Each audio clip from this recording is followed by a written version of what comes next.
Hey everyone, welcome back to another probability question. Today's problem is pretty tricky, so let's get right into it. 14 cards, numbered 1 through 14, are shuffled and placed in a line at random.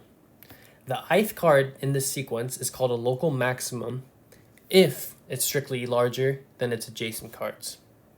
So the question we're supposed to solve here is, what is the expected number of local maxima in this sequence? So as always, feel free to pause the video here and give the question a go for yourself. So before starting any problem, it's always helpful to do a few toy examples in order to build intuition for this problem. So what I've done here, I've randomly arranged numbers 1 through 6, and I just want to count the number of expected maxima. So let's see. 5, that's clearly greater than 1, so that will be a local maximum. 1, definitely less than 5, that shouldn't be a local maximum. 3, local max, bigger than 1 and 2. 2 is not, 4 is not, and 6 will definitely be a local max because that is the largest number in our sequence. Okay, so what can I do to solve this problem? Well, let's start breaking things down in terms of definitions and see where we can go from there. So let's let z be the random variable denoting the total number of local maxima in our sequence. Okay, so if z is the number of local maxima, then all I need to do is say I have a random sequence z, is just count every single spot and say, is this a local maximum? Is this a local maximum? Is this a local maximum? And I can sum that up. So what I can do is let x sub I be the indicator random variable, denoting if spot I being a local max.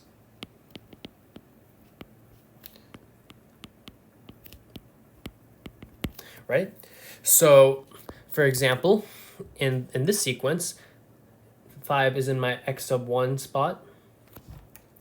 Then x sub 1 will equal 1. What about x sub 5? X sub 5 will be 0. So, the question here that we want to solve is, what is the expected value of z? Well, as I mentioned earlier, z can just be the sum of our indicator random variables. Sum over I equals 1 to 14 of x sub I. Right? And how does that help us? Well, for those of you who remember from probability class, expectation is linear, right? So what I can do here is I can simply write, this is e of x1 plus e of x2 plus all the way to e of x sub 14. In other words, I can just move this summation outside of our expectation operator.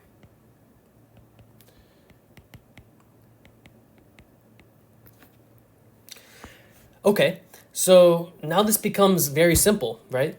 I only have to consider each x sub I, and by symmetry, a lot of these slots are looking the same to me. We only have to really consider the middle slots, the slots with 2 neighbors, and the slots with only 1 neighbor, namely the first and the last slots. Okay, so let's consider the slots with 3 neighbors, right? So I'll denote that as, say, x sub middle. So how can the middle slot, or how can a middle slot be a local maximum? So let's consider these 3 positions.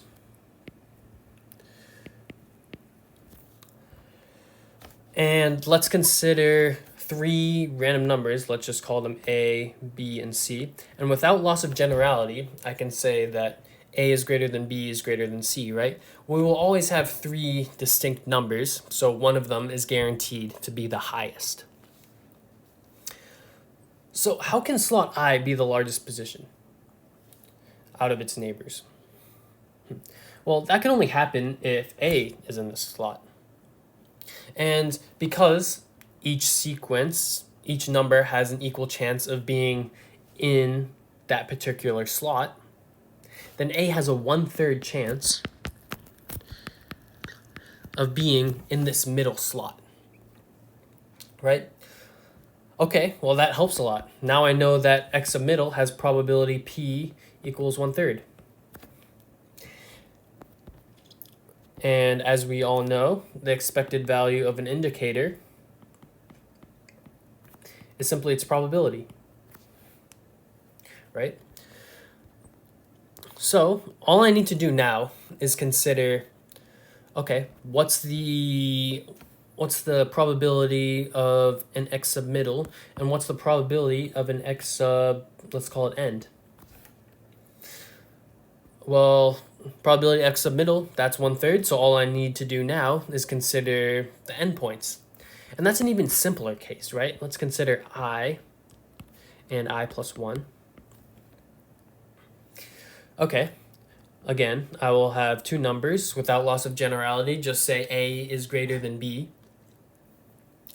And similar to what we did up here, A has a 1/2 chance of being in that first slot.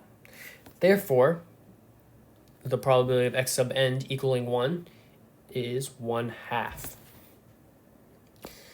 So now when we're computing expected value of z, we only have to sum up all of the expected values for the middles and the ends.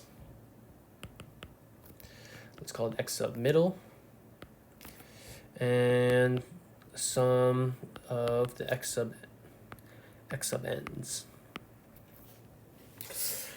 Okay, well, how many of these x sub middles do we have? Well, if we only have 14 numbers, 1, 2, all the way to 14, we have 12 numbers in the middle, and we have 2 endpoints. And by symmetry, each of these middle points are going to be identical. So we can sum n equals 1 to 12 for the middles, and n equals 1 to 2 for the endpoints. Okay, like we said earlier, probability of x sub m is simply 1/3, so we can do 12 times 1/3 plus, okay, x sub end is 1/2, so 2 times 1/2, and I believe that is 4 plus 1, which equals 5. Nice. So if you're familiar with linearity of expectation, this problem is actually, relatively straightforward, provided that we set it up correctly. And there are a lot of these types of probability brain teaser questions involving sequences and calculating some sort of property of each individual slot. So if we're tasked with finding an expected value for each of the slots, then your spidey senses should be tingling, and we should be thinking, okay, let's exploit linearity of expectation. So there are a lot of probability questions very similar to this, and provided that you set it up correctly, it's actually extremely straightforward, right? We were able to simplify a problem involving 14 numbers into problems of just 3 numbers, and we can just simply count, and 2 numbers, right? Much easier. So I hope you guys enjoyed this video. If you have any questions, leave them down in the comments, or if you have any suggestions for future questions, also leave it down in the comments.